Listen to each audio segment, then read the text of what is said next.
Créer tes produits numériques, e-book, vidéo, formation, cours par email, site web à abonnement, etc. C'est sans doute la façon la plus simple de te mettre en place une source de revenus 100% automatisée.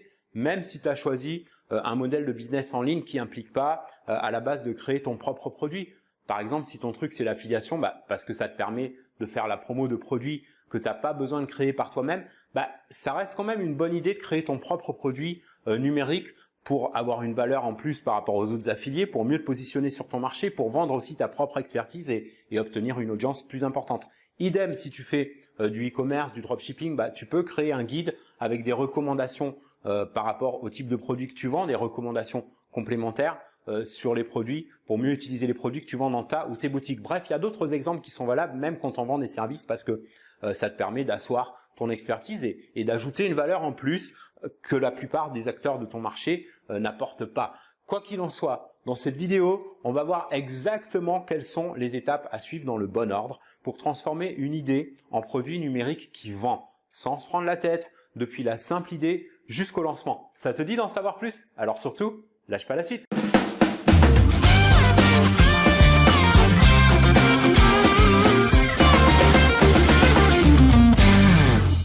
Hey, salut à toi l'ami, j'espère te trouver avec la top forme aujourd'hui. Bienvenue dans cet épisode d'Eric.Solutions. Je suis Eric, ton spécialiste pour le développement rapide de ton business sur Internet. Et dans ce nouvel épisode, on va regarder ensemble quelles sont les étapes les plus simples à suivre pour créer et lancer un produit numérique que ton audience voudra acheter.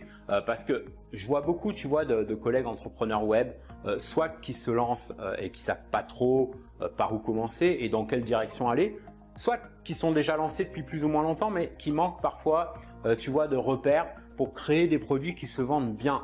Créer et lancer un produit qui vend, ça n'a rien de sorcier. Simplement, ça demande de suivre un process, pas un process compliqué, hein, tu vois, mais si on occulte ou qu'on néglige une ou plusieurs des étapes, par exemple pour chercher à aller plus vite ou avoir moins d'efforts à produire, fatalement les résultats espérés vont pas être au rendez-vous. Alors attention, ça ne veut pas dire que ça nécessite non plus une procédure lente, tu vois, et qu'on va avoir une montagne d'efforts à produire. Il ne faut pas des semaines pour créer et lancer un simple produit numérique. C'est pas une science pour lancer un produit comme un produit d'information par exemple. Et encore une fois, c'est plus simple qu'on ne pense, mais ça se fait pas non plus du jour au lendemain.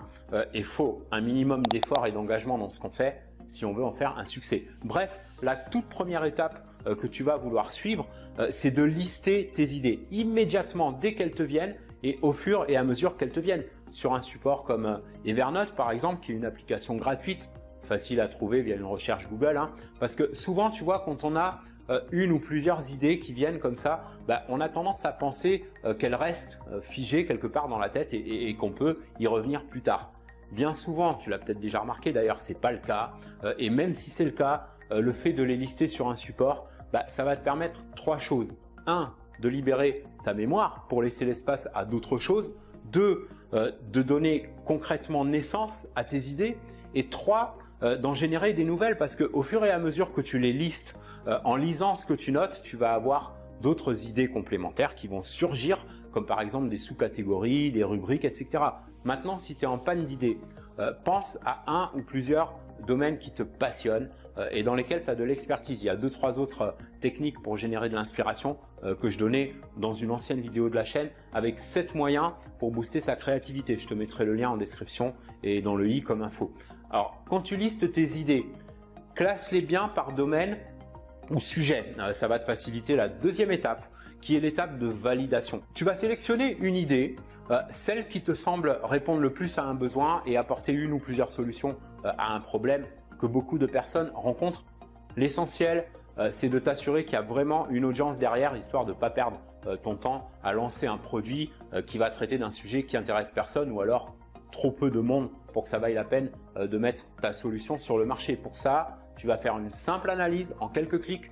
Premièrement, sur Amazon. Pourquoi? Parce que les personnes de ton audience, quand elles recherchent une solution à leur problème, elles s'intéressent à tout ce qui est publié sur le sujet. Et où est-ce qu'elles vont généralement? Sur Amazon. J'en parlais dans une autre vidéo dont je te mettrai le lien aussi et dans laquelle je t'explique plus en détail comment faire ce type de recherche dans Amazon. En gros, il s'agit de repérer en tapant des mots-clés qui correspondent à ta niche, les publications qui se vendent le mieux et qui sont le plus commentées par les lecteurs. Il y a des filtres dans Amazon pour repérer toutes ces infos plus rapidement. Si tu connais pas la méthode, n'hésite pas à aller voir l'épisode dont je te parlais et dont je te mets le lien. Une autre astuce, c'est de repérer, toujours avec des mots-clés, mais cette fois-ci dans Google, s'il y a beaucoup d'annonceurs. Tu sais, quand tu lances une recherche dans Google, tu as les pubs Google qui apparaissent en premier. Pas besoin de les analyser. Regarde juste combien il y en a. S'il y en a 3 à 5, et donc des entreprises qui investissent dans de la pub pour des produits dans ce domaine, alors tu tiens un sujet gagnant. Par contre, s'il n'y a qu'une annonce ou pas du tout, c'est soit un domaine qui n'est pas très porteur, soit il faut essayer avec d'autres mots-clés sur le même sujet. Si tu manques d'idées de mots-clés, tu as un outil gratuit qui s'appelle keyword.io. Je te mets le lien, c'est super simple. Tu mets un mot-clé de base dans le champ de recherche, tu sélectionnes le pays dans le menu déroulant, tu cliques sur la loupe et ça va te trouver plein de variations de ton mot-clé que tu peux copier-coller dans Google, dans Amazon et aussi dans Facebook, qui est une excellente source pour voir en 2 secondes si un sujet intéresse beaucoup de monde ou pas, avec le nombre de pages sur le sujet, nombre de fans sur ces pages, d'interactions, etc., les vidéos, les groupes.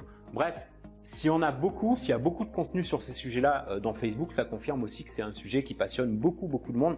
Et d'ailleurs, tu peux rejoindre des groupes Facebook et des forums, repérer ceux où il y a le plus de gens qui recherchent des solutions à des problèmes, quelles sont les questions qui reviennent le plus souvent, etc. Et bien sûr, note-les dans ton Evernote toujours. Notamment si tu penses avoir une ou plusieurs solutions à y apporter, parce que le but ici, c'est de sélectionner un sujet à partir duquel tu peux créer le meilleur produit possible qui peut amener une ou plusieurs vraies solutions à ton audience, que tu peux le plus facilement expliquer, dont tu peux décrire les avantages et dans lequel tu te sens le plus confiant, le plus à l'aise. Ça peut être, je sais pas moi, à propos d'astuces qu'on trouve nulle part ailleurs ou difficilement. Ça peut être un système à toi qui permet par exemple de faire des économies ou de gagner du temps grâce à des résultats plus rapides qu'avec les systèmes habituels. Bref, l'essentiel, c'est de t'assurer de pouvoir faire une vraie différence pour ton audience par rapport à ce qui existe déjà sur le marché. Troisième étape, il faut déterminer sous quelle forme tu veux diffuser ton produit et quel support tu vas utiliser, e-book ou livre papier. Tu sais, tu peux publier un livre papier sans avancer les frais grâce au système d'impression à la demande d'Amazon. Ça peut être aussi sous forme de training par email en programmant une séquence de plusieurs leçons que tu programmes à l'avance dans ton autorépondeur comme Mailchimp qui est gratuit jusqu'à 2000 abonnés.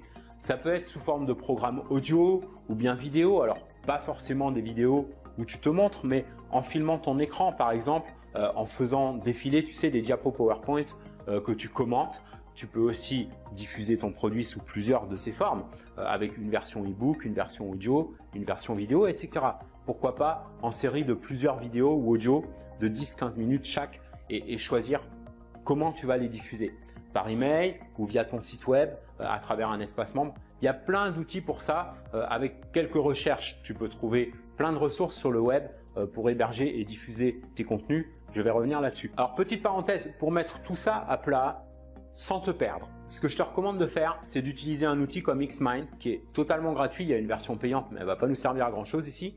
Ça existe pour PC ou Mac. Tu peux télécharger ça via un lien que je te mettrai en description et qui te permet de dessiner en quelque sorte facilement ta feuille de route depuis la création jusqu'au lancement de ton produit avec, tu sais, un arbre à bulles pour organiser facilement tes rubriques et sous-rubriques, étape 1, étape 2, etc. et repérer instantanément à quelle étape tu te trouves, quelle est la prochaine, quelles sont les ressources dont tu as besoin, etc.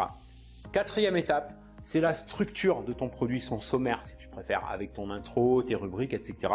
Que ce soit sous forme d'e-book ou série d'emails, de vidéos ou d'audio, tu vas faire le canevas de ton produit, son squelette si tu préfères, puis passer à la 5e étape, qui est la création de ton contenu. C'est le moment le plus excitant, sans trop te préoccuper de la forme dans un premier temps. Vas-y grossièrement, en mode usine, sans trop réfléchir, tu vois, quitte à revenir dessus plus tard pour corriger et améliorer. Si tu es en panne d'idées, fais quelques recherches sur ton sujet dans les blogs, forums, autres guides, etc. Ceci bien sûr sans copier, sans plagier, juste pour t'inspirer. Tu peux aussi reprendre certaines petites parties de contenu comme des citations par exemple, toujours en précisant bien sûr l'auteur et la source. Alors dans le cas d'un programme audio ou vidéo, tu peux te faire un script pour chaque rubrique. Alors pas un truc à lire à la lettre, tu vois, mais juste une trame pour te repérer.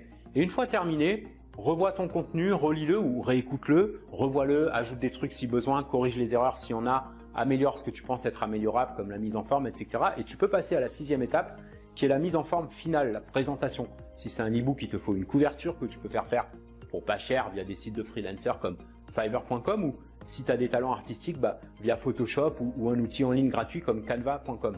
Idem pour un design de présentation de cours vidéo ou audio, tu peux faire tout ça pour une bouchée de pain via des prestataires. 7e étape, choisir ton canal de diffusion. Pour des e-books, tu as Kindle d'Amazon bien sûr, Smashwords Premium pour pouvoir diffuser sur d'autres supports que la liseuse Kindle, genre Apple Store, etc. Le tout depuis une seule plateforme. J'avais fait un training là-dessus avec les étapes de A à Z pour publier sur toutes les plateformes en même temps. Je te mettrai le lien aussi. Tu as même plein de designs de couverture d'e-book en bonus que tu peux modifier sous Photoshop ou GIMP qui est gratuit. Et tu peux bien sûr aussi vendre ton e-book via ton propre site web ou une plateforme d'espace membre et en tout cas prévoir le design et bien sûr l'intégration à un système de paiement genre PayPal ou autre. Tu as des plateformes prévues pour ça, Learnybox par exemple, tu tapes Learnybox dans Google, tu vas trouver. C'est un système simplifié pour diffuser tes produits, que ce soit sous forme d'e-book, d'audio ou vidéo. Par contre, c'est sur abonnement. Alors si tu préfères les systèmes où il n'y a pas d'abonnement à payer, je te mets le lien vers un épisode de la chaîne dans la description toujours et un de mes derniers articles sur le blog de la plume autonome dans lesquels je te donne quelques pistes vers des outils sans abonnement pour ton business internet avec entre autres une plateforme pour diffuser tes produits, gérer tes commandes et factures avec livraison électronique de tes produits via email ou espace membre et plein d'autres fonctions, tout ça automatisé bien sûr comme la possibilité aussi d'avoir des affiliés qui font les ventes pour toi, le tout sans aucun frais mensuel. Par contre, dans ce cas, faut prévoir un hébergement de site et un nom de domaine. Il n'y a rien de compliqué. J'en parle un peu mieux dans la vidéo et l'article dont je te mets les liens en description. 8e et dernière étape, enfin, ton lancement, ton marketing pour le faire connaître ton produit. Alors, dans les cas des plateformes comme Kindle ou autres, il n'y a pas besoin de beaucoup d'efforts marketing. Tu vois, elles le font presque à ta place. Mais il faut au moins soigner la description de ton e-book pour qu'elle donne envie d'aller plus loin. Tu peux aussi ajouter ton propre marketing. Par exemple, si tu aimes bien bloguer, en créant un blog autour du même sujet que ton e-book. Et pour les cas où tu diffuses par toi-même, que ce soit pour un programme audio ou vidéo, guide en format PDF ou pour une série de leçons par email, si tu pars de rien, de zéro, scratch comme on dit, sans contact, va falloir te monter ta propre audience. Il te faut une liste d'abonnés, de prospects que tu vas pouvoir créer en les invitant à s'inscrire via une page de capture email sur laquelle tu vas proposer en échange un guide gratuit ou une vidéo gratuite ou la première leçon gratuite, etc. Ça peut être aussi un webinaire, tu sais, une conférence en ligne avec inscription gratuite. Bref, ton imagination est la seule limite, mais évite, genre, tu vois, un petit guide de 5 ou 10 pages avec presque pas de contenu dedans, tu vois, ça marche plus du tout. Faut que ce soit vraiment quelque chose qui leur amène de la valeur avec des infos et astuces qu'ils peuvent utiliser dès maintenant de sorte que ça leur donne envie d'aller plus loin en prenant la version complète de ton produit ou l'accès complet à ton espace membre, etc.